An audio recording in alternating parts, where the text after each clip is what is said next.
Hey everyone, I'm Raven Maureen. Welcome back to my channel. And today I'm going to be talking to you about McCall's 8556. This is from the spring line.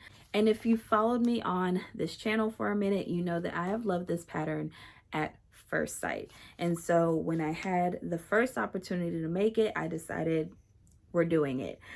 So I went ahead and cut this out. I cut a size 22. And I made view B, which is like the midi or like calf version. So you have view A, which is full length. You have you have view A, which is the short length, view B, which is midi, and then view C, which is the full length version. And then the suggested fabrics are cotton shirting, crepe, linen blends, taffeta, twill, and then lining fabric. And then you do need buttons for this. And then you also need 60-inch fabric for this. It's only calling for 60-inch fabric. I did kind of finesse the fabric that I used, and I laid it on the opposite way for the skirt. But you know, that's a risky game depending on like what type of fabric that you're using, but I felt confident in my risk that I went ahead and did it. So this does require a bit of fabric, and it does have a lot of gathers. So if you don't like gathers, this may not be your pattern. Also, if you don't like buttons, might not be your pattern. If you don't like collars, definitely not your pattern. But all jokes aside, this is actually a really cool pattern. And honestly, like my first thoughts when I saw it, it was giving vintage vibes. Like I just get really like 1950s vintage feels from this. And that's kind of, I think, what drew me to this.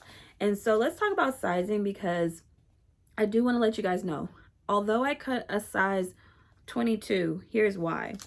The reason I cut the size 22 is simply the waist. So my waist is around 37 inches, okay? And basically, I looked at the finished garment measurements and I was like, okay, I probably need to do the 22 just off of the waist alone, because that was like the tiniest part of the entire dress. And so I would say that if you're looking for your size for this pattern, go by the finished waist measurements. Don't look at your bust, don't look at your hips, because the skirt's going to be full enough where hips don't really matter. Now the bust is going to be full enough. I definitely have a bit of ease in the bust, where that didn't really matter for me. It is all about the waist with the sizing of this dress. Now, I will say too that in making this dress, like I said earlier, there's a lot of gathers. So you have gathers at the waist here, gathers at the bust line here, and then you also have gathers at the shoulders there. You also have to be mindful, like, yes, it's always important to like mark your pattern pieces and stuff like that. But this pattern, definitely mark your patterns and remark them if they disappear, because the collar has to be so precise for that point. And also the buttons here and the way that the actual wrap waist goes, that precision is going to be critical, and it's going to be key in making sure that your garment comes out just like the envelope. So one thing I will want to say, you're going to notice with mine, my sleeves are totally different. And the reason being is that I couldn't quite figure out the sleeves. I have made cuff sleeves like this before with another pattern. It was the fringe dress by Chalk and Notch. And I was able to follow those instructions very clearly. With this specific pattern, I was not able to follow the instructions with the sleeves. And so I was like paralyzed with just, I don't even want to call fear, but just paralyzed with like, what do I do next? And so I ended up going on Instagram and like looking up the pattern number and seeing like what some people had done. And there was one that I saw where the girl had like no sleeves, and I was like, I see why. I see why. So I left the cuff off, and honestly, it doesn't change the design for me. It doesn't impact it as much as I thought it would.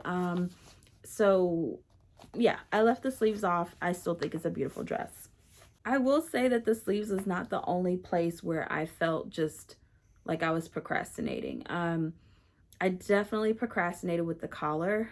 The collar is not hard. It's just one of those things where I think personally I am not a fan of doing collars, and so I just procrastinate naturally when it comes to collars. And then also with the buttons. I waited like a whole week to do the buttons, which I'm sure like so many of you guys can relate to that. But I just was like super nervous about the button placement for some reason, especially on that waistband part. But again, going back to those markings, I had preserved my markings even once they disappeared a little bit and all that stuff, to make sure that I was able to make sure that those buttonholes were exactly where they needed to be.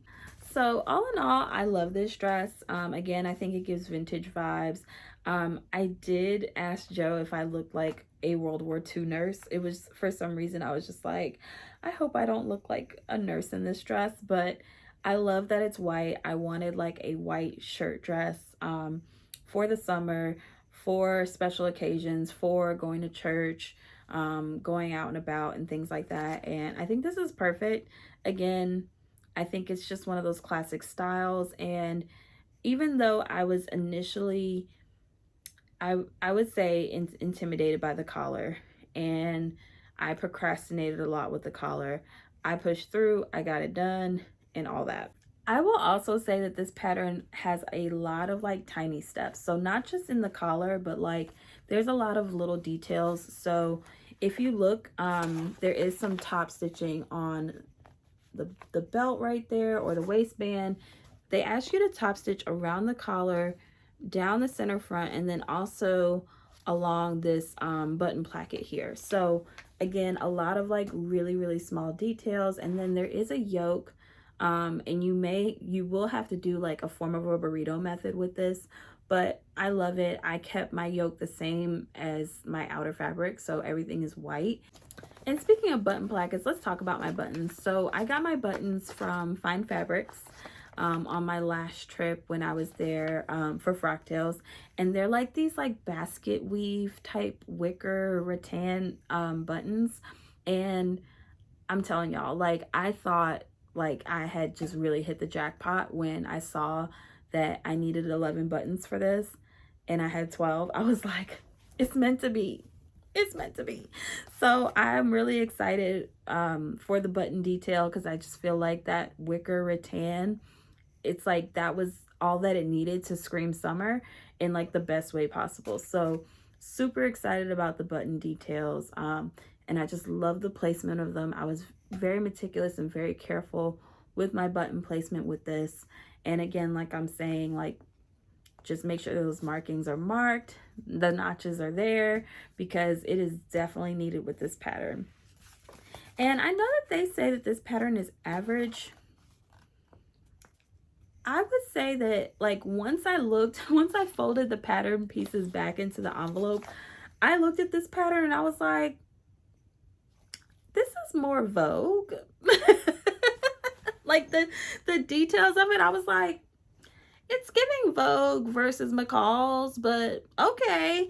So the rating, the sewing rating of being average, I feel like is a little generous, maybe. But again, it was something that I enjoyed making, something that I wanted to make for a while, and so I was able to make it work. All right, you guys, thank you so much for watching this video. Now, if you like this video, don't forget to hit that like and subscribe button. And if you're not following me already, you can follow me at Raven Maureen on TikTok, Instagram, and Threads. See y'all next time. Bye.